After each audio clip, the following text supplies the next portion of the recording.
জাঁকজমকপূর্ণভাবে শুরু হয় FIFA club কাপে বিশ্বকাপের পর্দা নামার পথে। ৩২ দলের প্রতিযোগিতা টিকে আছে মাত্র ৪টি দল। সপ্তাহখানেক পরই জানা যাবে কারা জিততে যাচ্ছে ২০২৫ আসরের শিরোপা। তার আগে চোখ রাখা যাক এবারে আসরের সেরা গোল স্কোরারের দিকে। জেনে নেওয়া যাক কে কে আছেন গোল্ডেন বুট জয়ের লড়াইয়ে।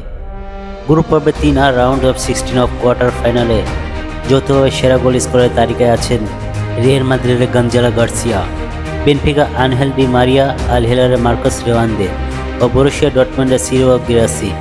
চারজনই সমান 4টি গোল করেছেন। এছাড়া 3টি গোল করেছেন 9টি ফুটবলার, 2টি গোল করেছেন 14টির বেশি ফুটবলার।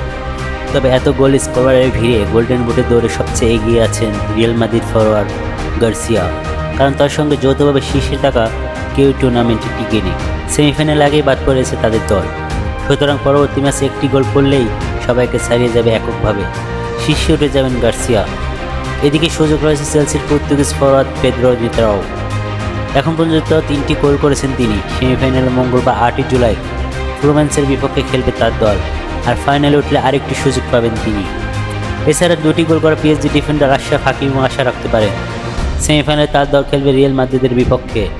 বুধবার 9ই জুলাই তার দল জিতলে ফাইনালে গোল করার সুযোগ পাবেন তিনি। ফলে গোল্ডেন বুটের দৌড়ে আপাতত গার্সিয়া লড়াইটাই নেতো হাকিমের বিরুদ্ধে। এখন শুধু স্বপ্ন জয়ের অপেক্ষা।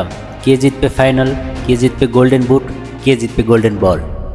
বাশার সবুজ, নেক্সট নিউজ 24।